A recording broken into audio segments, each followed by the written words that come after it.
well.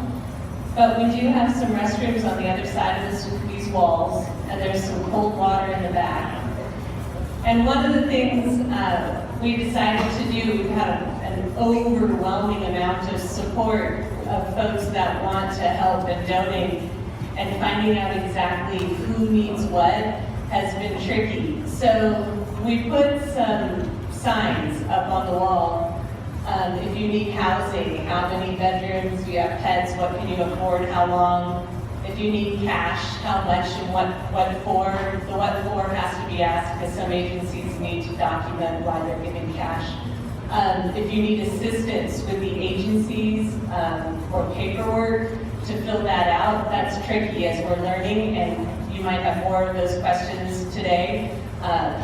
Throw your name up there and your number. If you need help with rebuilding your power or water, your infrastructure, some of you, we've heard you were lucky enough to have your home, but you might have lost all the infrastructure connecting you, and you need some help with that, and not all insurance covers that.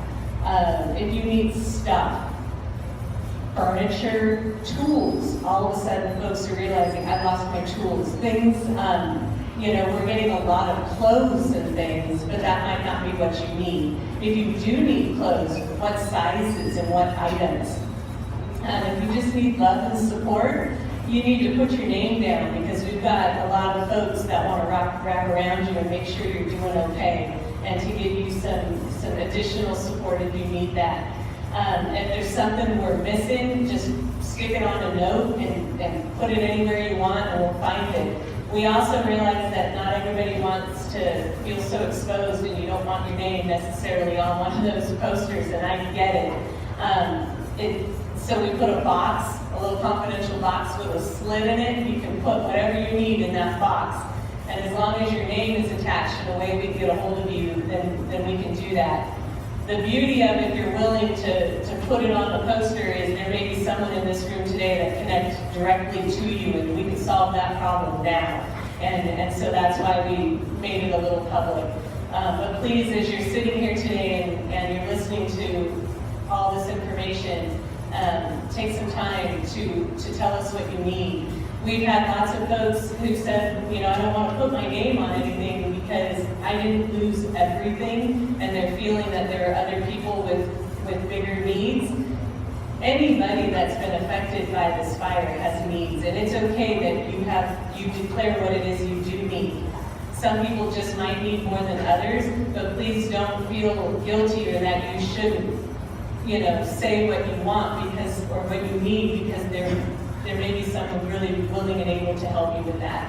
It'll just help our whole community rebuild itself faster. So I just want to put that out there so you start thinking about it.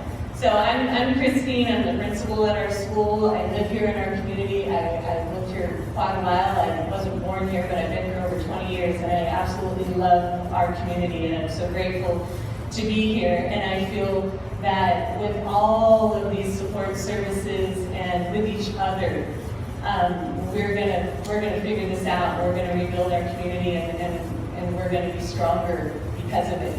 And so today our goal is to give you some information about what is going on with the fire, kind of our current status.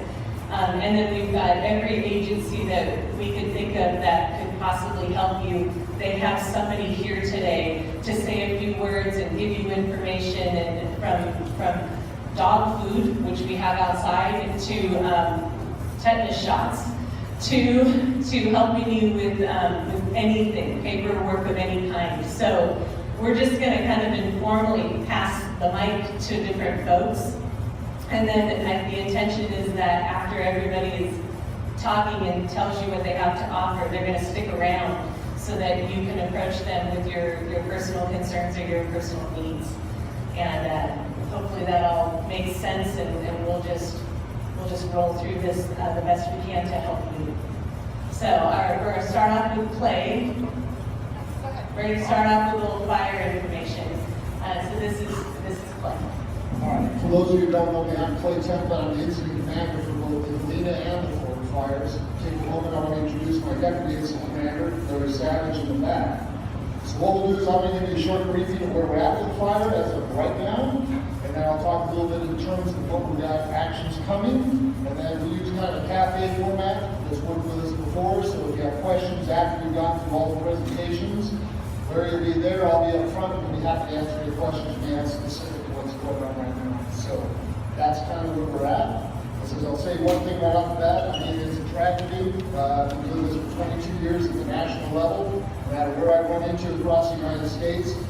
There's nothing I can say that's going to go ahead and make anything better. But what I can tell you, we came to help. We got ahead and tried to establish the community to normalcy as quickly as we can. So, see if I can get past that speaker. So, anyway, I'll give you an update as far as what's going on right now. First thing we'll talk a little bit about, let's talk about Canyon Creek, just get that out of the way. So as we've gone ahead and taken our actions to go ahead and address both the Fork Fire that's up here, and then we got the north end of the Helena Fire, we're going to open up this road to approximately right here at Grasshopper Flat at 0600. That road block will be removed. So that will be open in the morning. Well, we've concentrated on our efforts. When I took this fire from along with Unified Command with CAL FIRE, Sean Kavanaugh, we were given a couple of tasks right off the bat. Prevent any further damage here to Junction City and keep this fire from going into Weaverville. So that was our first two priorities. And so that's what we did. First off, we ended up securing Junction City, try to get things established here, get this cooled off, as well as try to stop this fire from doing this, the history of this fire. The first time I came into this country was 1987. So I've been here 30 years on various fires. We know the history, we know what this has done. So we're well aware of it, working with the locals, because we know we got a lot of local knowledge. So we go ahead and incorporate those into our organization. And that's what we did. We concentrated on getting this cut off right here, which was the first priority. That has been very successful. We've gone ahead and for the most part concentrated over the last 12 days to go ahead and do this. And essentially, if you know where the Weaver Valley Lookout is, that's where we concentrated all of our efforts. And we did have that little shot of rain, which really did help us. And so what that did is it cleared the air, we got hands-on, we can go ahead and take a look at it. So what I can tell you right now is our crews are going direct on the fire perimeter. We're going to come right up here on top, and we're going to just go ahead and prevent that from going any further.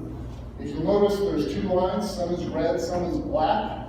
Where it's black, that's contained. Where it's red, that's still a little bit open. It doesn't mean we haven't done a lot of work. By the time we get to Thursday, close of business, this will essentially all be black here. So we'll feel pretty good that we have secured and prevented this fire from going any further to the east. We think we've got it pretty well covered off and cut it off on the north side. And right now, we're working very actively on this southwest corner.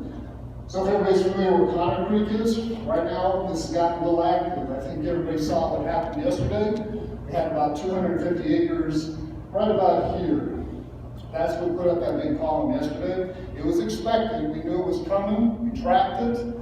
What it did is it just ran back into itself. That's why you saw after about 30 minutes, it kind of went up. It was very impressive. And then it went away. Because it did. It ran back into itself. We secured this area around where Conrad Gulch is, pardon me. And then we've been working actively on this part here to secure this over towards Grasshopper Flat. There's a lot of fires still. So when you go in, if those residents want to go up there, my advice to you is be vigilant. You know, this is still, until we get some significant precip, you know, you're still going to want to have to, we hope that that doesn't change, but my advice to you is be vigilant. Be aware of what happens. But we're comfortable enough that we don't believe this fire is going to progress here or any farther down to the creek. We're also feeling very secure on the Fork Fire here. We essentially have taken that Fork Fire and made it into two fires. So if you're familiar with where the mine is, we've got this fairly well secured. We also feel very comfortable on this as well. We'll still have a lot of crews up there. We still have about 800 personnel on this fire. And so we're going to still be doing this. We'll still be working here. We're also going to be taking care of this. And so if you remember the Eagle Fire, we ended up using some of those previous containment lines.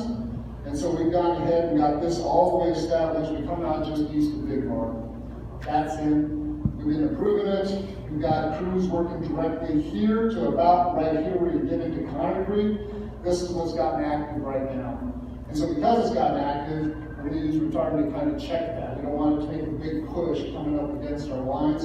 We feel very confident there's a lot of air tankers that are at disposal right now, and so are we.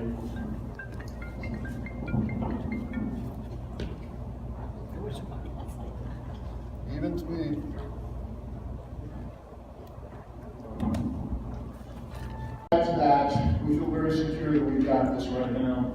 As far as our time, we're prepping. We're going to have another team come right behind us. We have the Northern Cal 2, Rick Young, the IC. They'll be transitioning with us on Thursday at 1800. They'll take over command of this fire. But we'll be incorporating them into our operation. We've already started that transition as it is right now. So this is all secure. We talked about where Helena is, and we've gone ahead. This is all secure here. And then we work very closely with both PGE and Trinity Power to go ahead and reestablish the lines and make sure we get those utilities reestablished to the communities. So that's kind of the short where we're at right now. And then, like I say, at the end of this, I want to take time away from what the primary purpose is, and then we'll be happy to answer questions specific to that. Okay? So, Judy, I'll go ahead and give this back to you for a moment.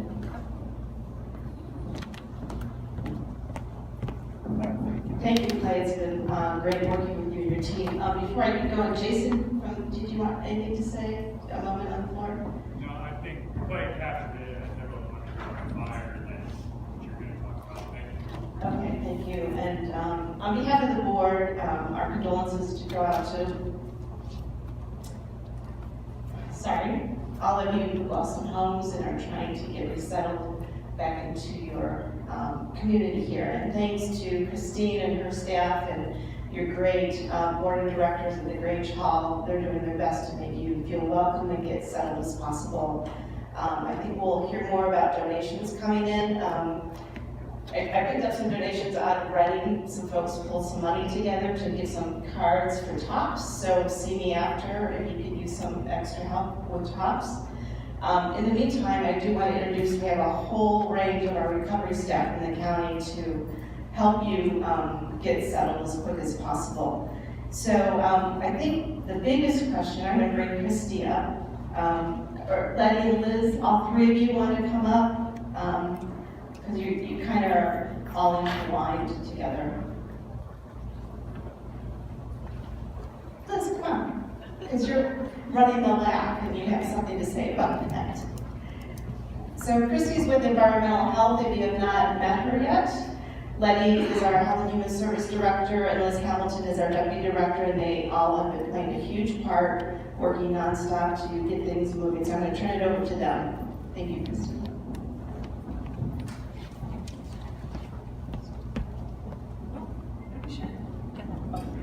Hi, I'm Christy Anderson. I'm the Director of Environmental Health for the county.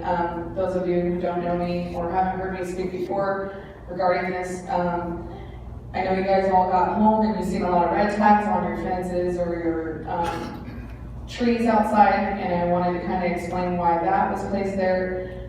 I also wanted to describe the process that we are going to try to help you on our end. So first of all, the red tag was put there because of the structure that was burned and destroyed, and it's dangerous to enter, occupy, and basically means please do not sit through the ash. Also, that debris can be hazardous to your health, and removing that debris is also hazardous and cannot be disposed in any local disposal facility. There's special line facilities for the disposal of fire and burn debris, and because we are fortunate to have the help of Cal OES and Cal Recycle and Department of Toxic Substances Control, we will be getting help with the removal of that debris and the funding that will help take care of that. I know that I kind of briefed over all of this last Thursday at the taco feed, so if I'm repeating myself, I apologize.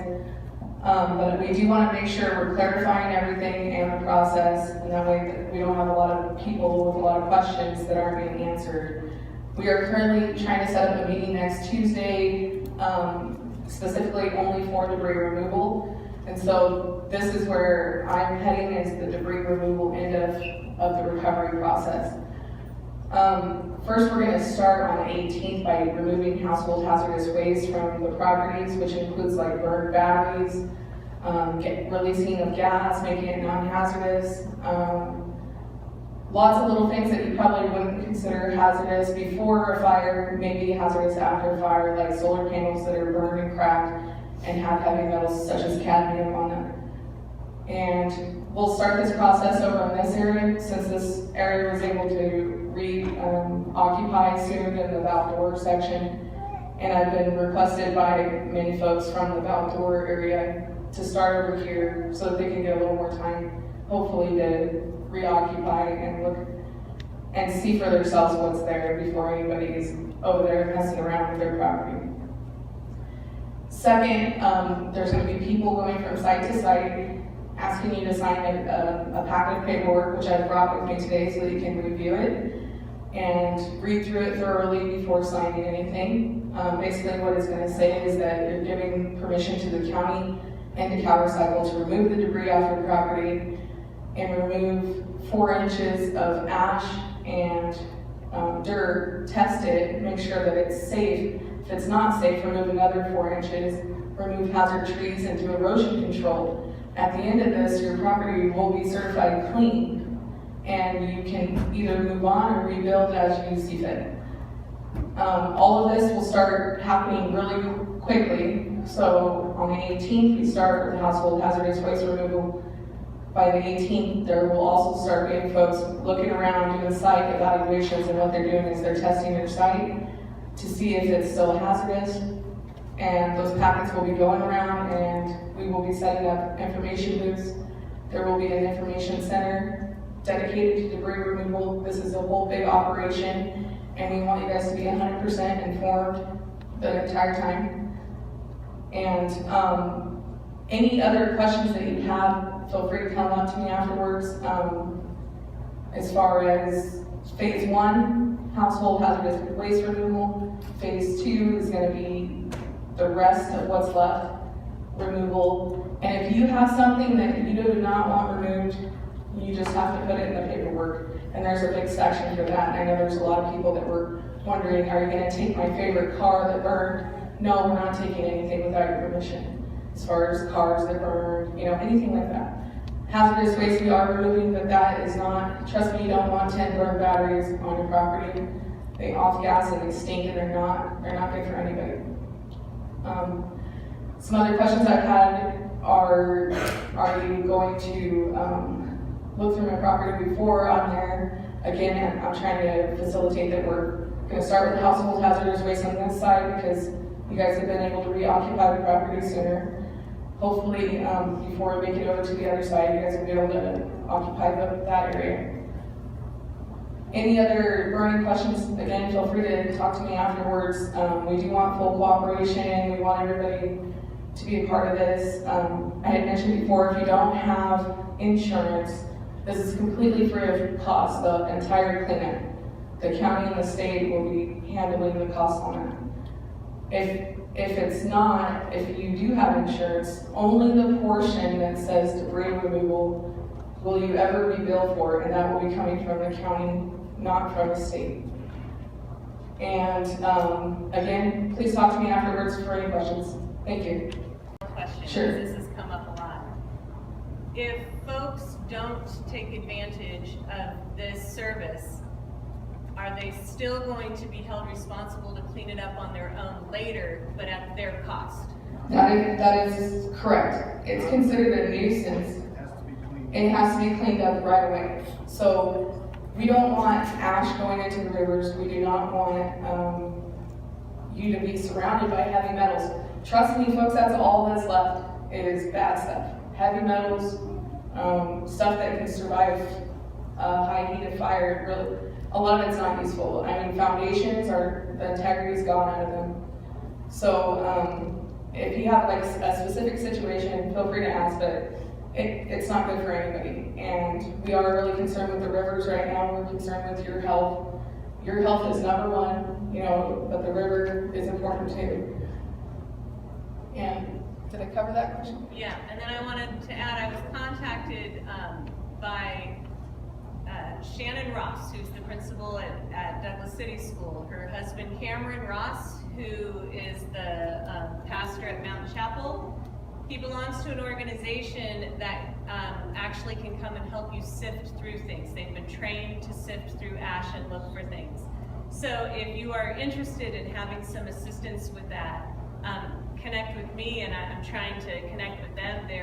They just got back from Hurricane Harvey just a couple days ago, and they're gearing up and to come here if we want them to come here. And can I tell everybody this too, is that Cal Recycle and the private company coming from BTSC will help find those things that you really want to find that may still be there, like a ring or something. If you put that on your documents, like I really need help with this, we don't want you digging through it, so of course there's that service that can help you dig through.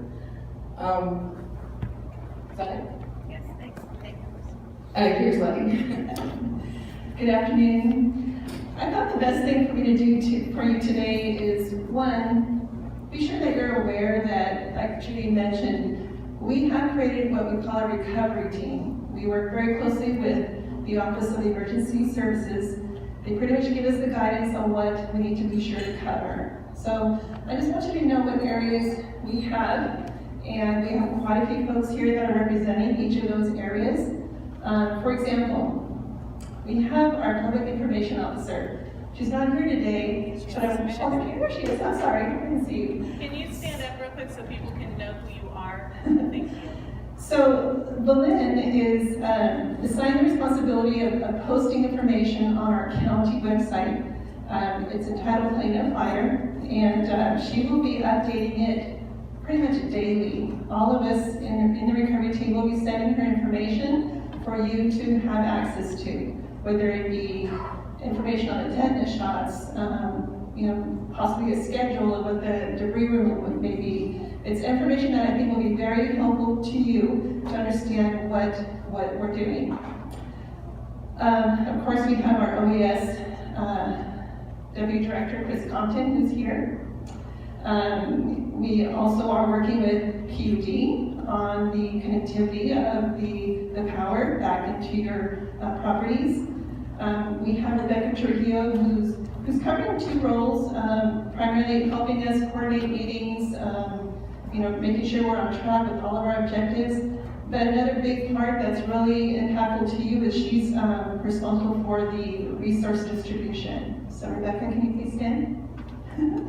Rebecca is working closely with Red Cross and the Lions Club. They have an enormous amount of information, of resources for you that I hope will help you. We have HRN, who's covering the emergency shelter part of this, which would include housing.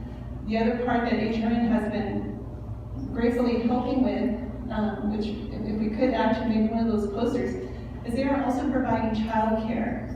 If any of you want to go to your properties and just kind of check things out, we don't want the children to be exposed to the toxic ash and materials there. So they are providing through our First 5 grant program childcare for you to take care of that type of business, whether it's going through your paperwork, going to our office at HHS. They have been providing childcare for you. Of course, Department of Transportation, Rick Tippett, who's right over there. He's covering all of the operations, which would include, oh my goodness, what Christine has been sharing with you about on the debris removal. We also have public health under operations, which are right over there. They came prepared. If you would like a tetanus shot, we are ready for you. So again, I encourage those of you who were there Friday night at the Grange, the tetanus shot is for your protection and for the protection of your children. Again, that ash and a lot of that melted debris is very dangerous. Tetanus is very lethal, so we want to make sure you're protected. Let's see, we have building and planning, of course. A lot of new building and structure, we want to make sure that's covered. Of course, we have finance, which will be tracking all the expenditures that we are incurring with this. But overall, I just want to make sure you're aware that that is the structure of our recovery program. Liz is going to be talking about the local assistance center. Yes, we had one in Weaverville for a couple of days, and she did bring some materials that were in the office from that assistance center, and she could probably just kind of touch on that just a little bit. And let's see. see. We also have our eligibility supervisor from Health and Human Services who's here. If you have any questions about the CalFresh program, we have behavioral health here, which I meant to mention is also on our recovery team. They were wonderful at our assistance center in providing some counseling and support to a lot of you. Again, those are the highlights of what I want to share with you. And again, I'm always available if you have any questions for me. But we will do the best we can to provide you the support you need and information that will help you go through this. So again, I apologize for your sorrow, and we just hope this will go smoothly for you. Okay? Please. Hi there, I'll touch quickly on our local assistance center. We had open 2 days in Weaverville last week. We can make that available again here in the Junction City area. And basically that serves as a one-stop area for you to collect information, become registered with Red Cross, have access to services. For example, what we had present at our last week was Department of Motor Vehicles, Social Security, most of our local agency, including the assessor's office and California Department of State Insurance, Salvation Army. I mean, there were a handful of agencies, and the convenience of having one place to go instead of going to all those individual agencies. We want to make that available, and I will put up a sign-up sheet just to gather the interest of having that back in here, because we want it to be. I'll make another poster for it. Okay, a poster, thank you. Child care. And Ms. Camara has, made this building available as a location, which would be great instead of traveling to Weaverville. For those of you who know, and this is for anyone on any degree impacted by the fire, can come visit the LAC. If you know of people, your neighbors and friends that have relocated out of the area, they can call in. That can be made available as well, so they're not excluded from perhaps registering with Red Cross, those types of things. So, based on interest in setting a date, of course, we would then do press releases and let you guys know when that is. I wanted to also include the assessor's office is here to help you, so they get information from you if you need information on your important documents, such as birth certificates and parcel information, right, Shannon? So they're sitting right over there, just so you know, didn't want to exclude them. So, but Sharon has a table in the back over there, just so I wanted to give them a shout out because they've been an amazing partner through this experience. And that's all I have. Shannon, Julie, I think we have them here to help with some of the issues that we deal with your property. And we also have behavioral health and Rick Tiffin, Director of Transportation and Mobility. So we'll just a few more. Come on, Jen. Oh. I thought Rick was going on. Hi, I'm Shannon White. I'm the Clerk Recorder Assessor for Trinity County. We are here to offer services for if you've lost a vital record, a birth certificate, a marriage license, a death certificate in your home. The fees are being waived for those, so we just have to complete a form and sign it, and we can get those to you. If you've lost any portion of your home, any improvements, outbuildings, your home structures, we're working on those. We've got the reports from CAL FIRE, so we are just going to take those reports and work off those. There's nothing that you need to complete for us to do that. We're going to reassess your property. Tax bills are going out here next month. You're going to get a tax bill for the value that was on the property prior to this fire. But we are going to work diligently with the auditor's office and the tax collector to make sure that those values are adjusted prior to December 10th when tax bills are due. My office is going to work diligently over the next few weeks on reassessing those values. So you should get a letter from my office by the 1st of November. If you've lost any structure or improvement on your property and you did not receive a letter from us, please contact my office, because that means we didn't hear from CAL FIRE that you had a loss. And then we will make that happen and work with you on that. I'm here, Shannon White, to do anything we can for you. My assistant, Julie Barcelona, is also here. feel free to come see us while you're here. Call us anytime. We're available to assist in any way we can. We'll be having a special board meeting on Thursday to talk about the possibility of reducing some of the fees for temporary occupancy. What temporary occupancy is that you move in an RV or some sort of storage shed to the property so you can store your tools and valuables, or even live on the property while you're rebuilding your house. Right now, we charge about $720 for an RV permit. We're going to try to reduce that quite a bit, but we haven't figured it out quite yet. How much? We will by Thursday. One thing that's important is you can't go and pitch a tent and stay there for the next year. That's something that you can't do on your property. It has to be in some sort of fixed enclosed structure. And then also, we will, as I mentioned, we will be figuring something out for the buildings. And also, we're looking at figuring out a program to re-inspect the septic systems after the fire and reduce costs so that you don't have to bear that cost. So that's what we have right now.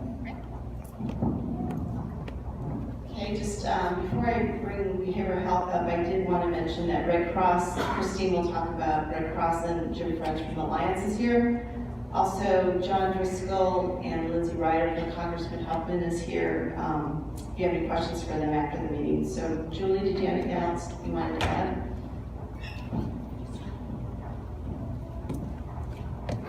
Hi, I just wanted to let you know that on the back table here, I printed out some information on what children go through during a crisis, and it's kind of age-related from 0 to 5. Pick up a piece of paper right there, and also as adults, what you might expect and things to kind of help you get through some of the first few days, what's normal, what might be abnormal. Most things are not abnormal in this abnormal situation. So I just want you to know that that's there, cards are there, and I'll be here, and if for any reason you want to just talk about something that's going on, we're open to that. You can stop by anytime, call our 24/7 line, and not feel like anything is wrong that you're doing that, because that's actually what we expect to happen at the next phase of recovery. So just want to know that we're here.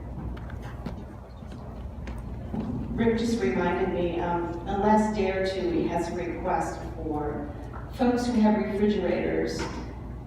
Their house didn't burn, but of all the rotting food in your appliances, mainly the refrigerator, what can people do? So it's kind of an offshoot thing that just came up in the last 24 hours, and we're working with solid waste, and Rick Tippett's working with other departments to figure out a way to facilitate that off your property. So with that, I'll turn it back to Christine.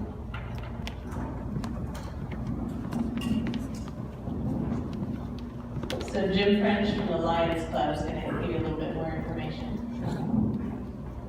First, I'll put on my Trinity House Performing Arts Center hat.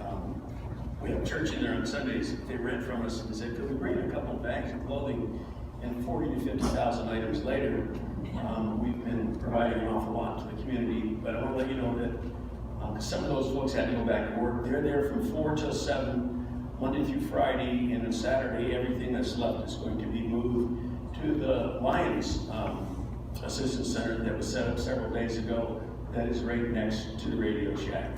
And there will be people there from 10 to 6 Monday through Saturday, and 12 to 6 on Sunday. And then the other thing that we just started doing this morning, I see some of my friends in the audience, through our Lions Club Fire Assistance Fund, with a great many partners, we were able to start writing checks for temporary needs for folks. So we wrote maybe 24 checks between 10 and 1 o'clock today. And if you've got time and you've not seen us, I've got applications that are very brief, and I even brought some blank checks with me. So if you need some financial assistance today, we'll be able to help you, I hope. We're also anticipating some more funds that will be targeted specifically for children. So those will be coming out hopefully in the next 10 days, and we'll work directly with the schools that I know a little bit about, and have those kids counsel on what their needs are, what their losses are, so they hope they can get back. So we're working on those fronts. If you want to see me, I've got to sneak out here about 5. Thank you. Barbara, you want to talk about Red Cross? This is Barbara Jelisich, also a former school person. Sorry for your loss, but Junction City's strong, you guys hold together, so I know you worked through this. I think it's like. Wait for the speaker. Yeah. Okay, so as Jim French said, at the Lions Club Center there, it's on United Lane, right where the four corners are. Ace Hardware has donated a lot of things, and Red Cross, if you haven't been in there, you really need to go. Shovels, rakes. We brought a few things out on the lawn, so help yourself. We don't want to pack that up and take it back. So there's a few things there. I also took one of each pamphlet. We got some information and dropped it at the Grange so that you could share that one. And there's some on the table out there on work gloves, water, other things. Darren, please wave your hand, please. Darren's and another Red Cross are going around doing damage assessment. We compare with CAL FIRE and the county kind of thing. They think they've hit all the spots. And Red Cross, you should open a claim with Red Cross. It could be a renter or an owner if you've had damage to your house. And we can give you some assistance. So we'll be open until 6 today, and then people are going back to their homes. They've been here for 2 weeks. But there's a number. It'll be posted at the Grange, and I'm going to give a copy of the number to Christina. So you could call it if you can't make it back to Weaverville and you haven't done a claim today by 6. You can just call the number, and some of us local people will come to you, and we'll meet somewhere and we'll talk about it. Okay? So do that in the next week or 2. Don't wait too long on that. I think that's it. Thank you. I know the Grange Hall, Will, I saw you in here, but I don't see it right now. I know that there are a lot of donations also at the Grange Hall, and I heard today you're changing your hours a little bit to accommodate from, what was it, 2 o'clock to 6 o'clock? No, we've been doing 8 to 12 for the last week, and I think we're gonna try to stay with that, but if people are there, we stay, or if you have emergency needs, or some Teresa's around here. She has her phone number listed, she'll go down there and let you in and give you the kind of need. Perfect. Another thing I wanted to bring up is there are some folks in the room that you might not have lost your home, but you have you've lost wages for 2 weeks because you haven't been able to go to work, or you have extra folks living with you now that you're helping out. There is a lot of food and things that are also available to you. It's for people affected by this fire, and you are all affected by this fire. So please, you know, we want to make sure that the folks that have lost everything definitely have what they need, but there are a lot of you in this support role and or have lost your, like I mentioned, lost your wages, and this could help you. Please take advantage of these resources to help get you through this period of time. So it isn't just for folks that have completely lost homes, and I've been told to make sure I say that. Okay. Christine, yeah, I didn't make that clear, but come see me. You don't have to have lost, you just have to experience displacement or loss. Okay. We can give checks. We can give checks to people that who were in a motel for 6 days. And we might even folks that got a motel who thought they were going to get reimbursed, found out, well, guess what? You don't really, you might have a deductible that's far more than what your reimbursement was, and all of a sudden you're out the premium cost it was to get a motel. There are a lot of things that as things are shaking out, all of a sudden have become issues that you didn't think were going to be issues. And it's my understanding that these support services are going to be available more than today. They're going to be available for the next month or more, access to resources. So as things change and things get, you shake things out, your needs might all of a sudden become clear weeks from now when you're still not sure. I know one of the things we've talked about at school is we're all still kind of walking around a little bit dazed, and so we're not thinking of everything. It isn't until a situation comes up that you go, oh yeah, I don't have that anymore, now what? So I think that's just part of the process. It's going to take some time before we all really realize what we need, and therefore we might not know to ask just yet. So we're getting prepared for that. I know there's some other folks here in the room. I know HRN, you're set up right there. Elena, do you want to add anything? You're good. Trinity Animal Hospital, Amy. We've got dogs and cat food and we're flea litter and we're taking and spraying. If you guys are missing pets, call our office, call Christine Animal Control. But all those folks, sometimes the pets don't come home for weeks out and trash them. They need something to happen. But everything's outside. Leashes, toys, come get it.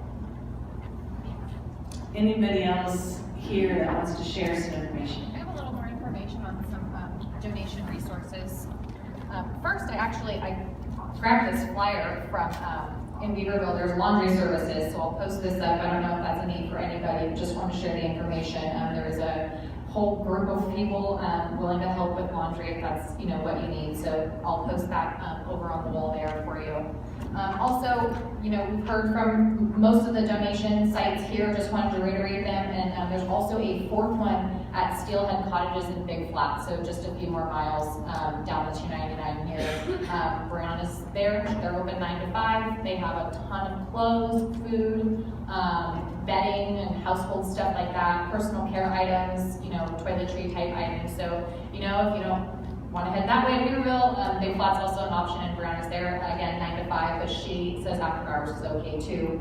And just to reiterate, we do have, the Lions Club has tons of stuff at Trinity Performing Arts Center in Beaverville, lots and lots of clothes. They're there 4 to 7 through Friday of this week, then they'll be on their Nugget Lane location starting next week in those hours. They're already there doing lots of other things. They have tons of cleanup materials. They're already there, 10 to 6 Monday through Saturday, and then 12 to 6 on Sunday. So check that one out. And Human Response Network, I talked to Katie earlier today. They also mentioned, if you needed financial assistance with gas or hotels and lodging like that, you can see them for a little bit of additional financial assistance.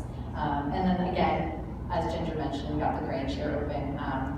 Whenever you guys, need her, it sounds like you have some community members ready to help. So lots of resources everywhere, and we have a lot of other agencies, organizations ready to donate. So if there's a need, we will probably be able to fill it for you. So thank you. The school also has a washer and dryer. It's not a giant one, you can't fit a comforter in it, but you can definitely come during school hours and do some laundry. It's in our little back room right there. Just let us know. We also know many of you don't have running water. We've got a spigot outside the kitchen door, and you can access that at any time. Be aware that we're on a well system, so we can't overtax it if it shuts. We couldn't fill up fire trucks either because we can't produce enough water. All of our water has to be treated, and so it is treated safe water. But you are more than welcome to fill up jugs to take home and that kind of thing. That spigot's available all the time. So I know that's a huge need. I've heard a lot of folks don't have running water. It might be some time before you do. Anything else, Judy? I just want to remind folks that please stick around if you want to talk to staff privately, individually, and just stick around. So. And please, if you know somebody who's not here today, that they have specific needs, if you can help connect us to them, either put their name up or put their name and what their need is and stick it in the box over there so that we can connect. I feel incredibly blessed that we have been offered so much support, but it's so hard to find out exactly what you need unless you let us know. And we want to connect that for you. So please let us know exactly what you need so that we can try to make that happen. And while all these support folks are in the room and you awesome community members who are just wrapping around us, I just want to give you a huge thank you. From the bottom of my heart, this has been probably the biggest catastrophe any of us have ever dealt with. And it's been scary, and it's been sad, and it's been an emotional roller coaster. And I thank you for being there for us and for supporting us in every way. I think truly we're going to figure it out, and we're going to be okay because Junction City is an amazing community. I think it's the best community in Trinity County. So I know we'll be okay with each other. But thank you to all of you resources. And Judy, we don't have a supervisor. I thank you for stepping in and taking us on and organizing this. Thank you very much. So if you don't have any general questions or things you want to add, I want to turn our noisy swamp cooler back on so you get some air, and let you talk to folks and take some time to put up what you need. If there's something, a different sign I should make, let me know, and let's try to connect everybody. Yeah. I have a question. Is there anybody here from PG&E? Is there a PG&E person here? No. Who would be the best contact for PG&E? Judy? Okay, we'll get you hooked up. Judy will hook you up. PG&E. Any resource? Social Security? Social Security. So Social Security, I believe, is part of that local assistance center, the LAC that they want to set up again. If you need help with that kind of paperwork, Social Security, passport, birth certificate, that kind of stuff, put your name down under the local assistance center. So we need to be able to justify enough folks that need that to get all those agencies here again. They came last week, but most of us weren't ready for it. A lot of us weren't, or you were up canyon, or you were somewhere and you couldn't leave. So we want to be able to bring that back, and we can bring it to our school, but we need to know who needs that. So that's part of that local assistance center. Anything else? Yes. I'm Tom. I'm from New York, New Life Service Company over in Eureka. I just want to make myself available. Hopefully most of you, at worst, will file a fire claim with your insurance once in your life. We deal with this every day, so if anybody has any questions about the insurance claims process, what to expect, what type of paperwork you'll need to fill out, any tips for dealing with them, I just want to make myself available for that. Yeah, and all the paperwork, if you've never dealt with state paperwork, it's not user-friendly. Please, reach out for some assistance. There are folks, there's a poster up there for that. If you need assistance with agencies and paperwork, please ask. I've dealt with paperwork myself trying to help one of my family members, and I was struggling to fill it out. And sometimes it's just how you word things that makes all the difference. So ask so that you don't accidentally leave something out or put something down that would disqualify your paperwork. Sometimes a little box can make all the difference. So please, look for that assistance to fill out that paperwork. Anything else? Okay, so Al. Is FEMA going to get involved? Judy, is FEMA going to get involved? John? It's not federal designated yet. Now, we'll see what happens as more disasters break through California and the governor moves through to that process. Do I heard that right, guys? Yeah, the governor has to declare it a disaster, and then they have to assess what the actual damages are. It has to be a certain threshold. I think they'll probably do it for most of the California wildfires. It should meet that threshold, but that's really the governor's office that needs to do that first. Does it help when we declare everything so that amount of what our losses are is higher? Does that help qualify for assistance? Yes, exactly. So it does help. Please ask and let your needs be known. When I was first contacted about what our kids needed and I didn't know exactly what it was, it makes a difference in how much the need is there. We all want to say, well, we're okay, or oh, we'll take care of that, and we've got people helping us. Put it out there. Really put down what your needs are. Steve. How do we put that out there? Especially if we have the insurance that we already know isn't covering hardly anything. Because there's a lot of us who have $500,000, $1 million worth of personal property, and you have the wrong insurance and it's a renters instead of you're not the renter, so you're renting a personal property. So I don't know, maybe 26,000. They said that they